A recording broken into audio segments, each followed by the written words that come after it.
बच्चों, आज हम लेखक आनंद यादव द्वारा लिखे गए पाठ जूझ के अंतर्गत लेखक एवं पाठ परिचय का अध्ययन करेंगे।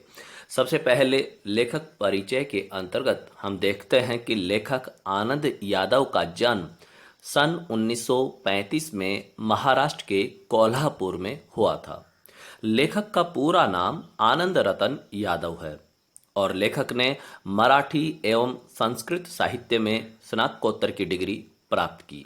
ये बहुत समय तक पुणे विश्वविद्यालय में मराठी विभाग में कार्यरत रहे। इनकी लगभग 25 पुस्तकें प्रकाशित हो चुकी हैं। इन्होंने उपन्यास, कविता व समालोचनात्मक विधाओं पर लेखन कार्य किया है। इनकी नटरंग पुस्तक बहुत चर्चित रही। जूझ उपन्यास पर इन्हें सन 1990 में साहित्य अकादमी पुरस्कार से सम्मानित किया गया। तो यहाँ हमने देखा कि लेखक की लगभग 25 पुस्तकें प्रकाशित हो चुकी हैं, जिनमें उपन्यास, कविता, समालोचनात्मक विधाओं पर किया गया लेखन कार्य प्रमुख है और इनकी नटरंग पुस्तक पाठकों में काफ़ी चर्चित रही। जिस उपन्यास पर इनको 1990 में साहित्य अकादमी पुरस्कार से सम्मानित किया गया, उसी उपन्यास जूझ से प्रस्तुत पाठ लिया गया है। तो यहाँ प्रस्तुत पाठ का सार देखते हुए पाठ परिचय को हम समझते हैं। जूझ पाठ का यह अंश लेखक के बहुचर्चित आत्मकथात्मक उपन्यास जूझ से लिया है। यह एक किशोर के देखे और भोगे हुए गंवाई जीवन के खुरदरे यथार्थ और उसके रंगारंग परिवेश की विश्वसनीय जीवंत गाथा है। इस अंश में हर स्थिति में पढ़ने की लालसा लिए धीरे धीरे साहित्य, संगीत और अन्य विषयों की ओर बढ़ते किशोर के कदमों की आकुल आहट सुनी जा सकती है। यानी जो प्रस्तुत पाठ जूझ है, यह पाठ लेखक के आत्मकथात्मक शैली में लिखे गए उपन्यास जूझ से लिया गया है, जिसमें लेखक के जीवन संघर्ष को लेखक ने दिखाया है। इसमें एक किशोर बालक के देखे और भोगे हुए ग्रामीण जीवन का खुरदरा यथार्थ और उसका रंगारंग परिवेश सजीव वर्णन के साथ प्रस्तुत हुआ है। इसमें हर स्थिति में पढ़ने की लालसा रखते हुए किस प्रकार से धीरे धीरे साहित्य, संगीत और दूसरे विषय की ओर बढ़ते हुए किशोर के कदमों की एक आकुल आहट सुनाई देती है। जूझ का शाब्दिक अर्थ है जूझना अथवा संघर्ष करना। यह पाठ अपने नाम की सार्थकता को सिद्ध करता है। पाठ का कथानायक भी जीवन भर स्वयं से और अपनी परिस्थितियों से जूझता रहता है। यह शीर्षक कथानायक के संघर्षशील स्वभाव का परिचय देता है।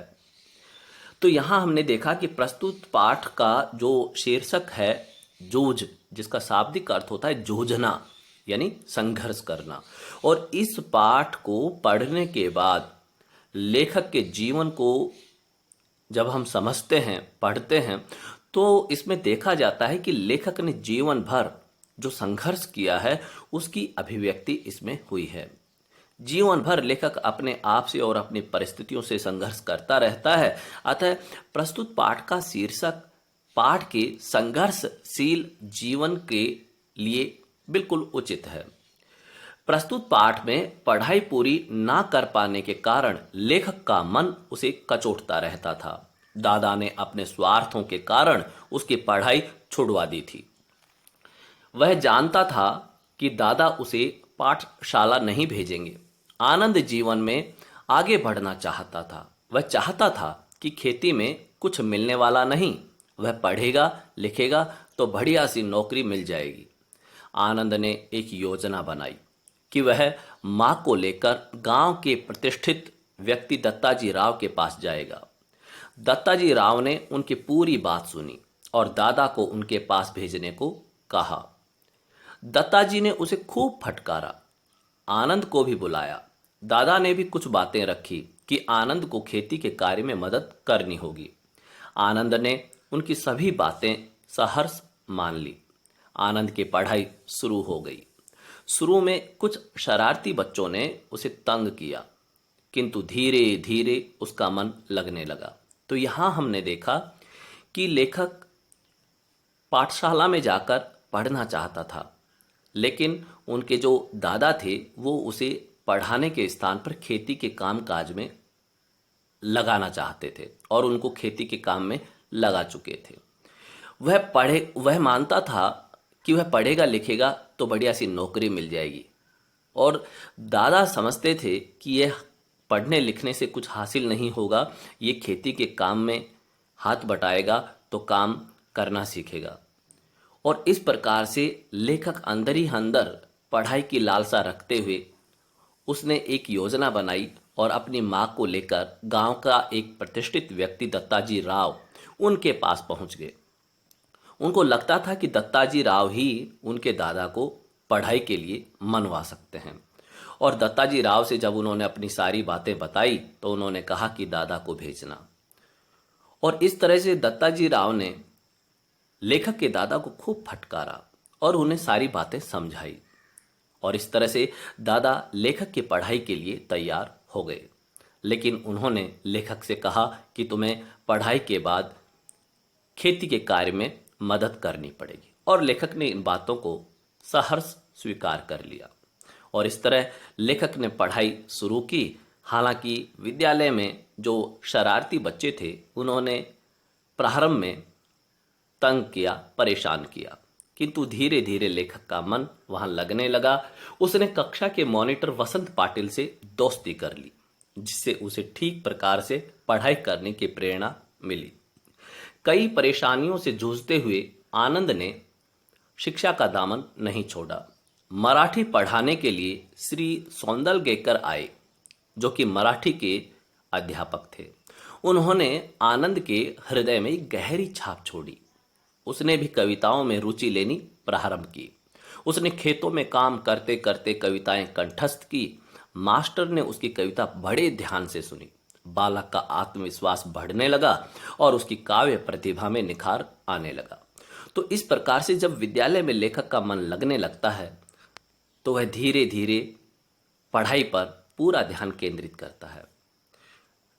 विद्यालय के समय पे पढ़ाई और घर जाकर अपने खेती के काम में हाथ बटाने लगा। और मराठी के अध्यापक श्री सौंदलगेकर, जो कि गा गा कर कविता सुनाते थे, पूरे सुर में लय और ताल के साथ, आरोह और अवरोह के साथ जब वो कविता पढ़कर सुनाते थे, अलग अलग कवियों की और कभी कभी अपनी कविताओं को भी सुनाते, उससे लेखक आनंद का हृदय बड़ा प्रभावित हुआ। और लेखक भी खेती में काम करते करते भी कविताएं बनाना सीखने लगा।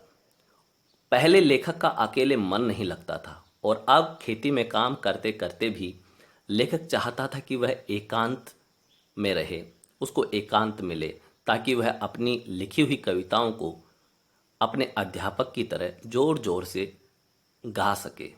और इस तरह कवि ने जो जिस तरह से कविताएं गाई हैं या लिखी हैं, उन्हीं भाव के अनुसार आरोह अवरोह के साथ लेखक इन कविताओं को गाने का अभ्यास करता था।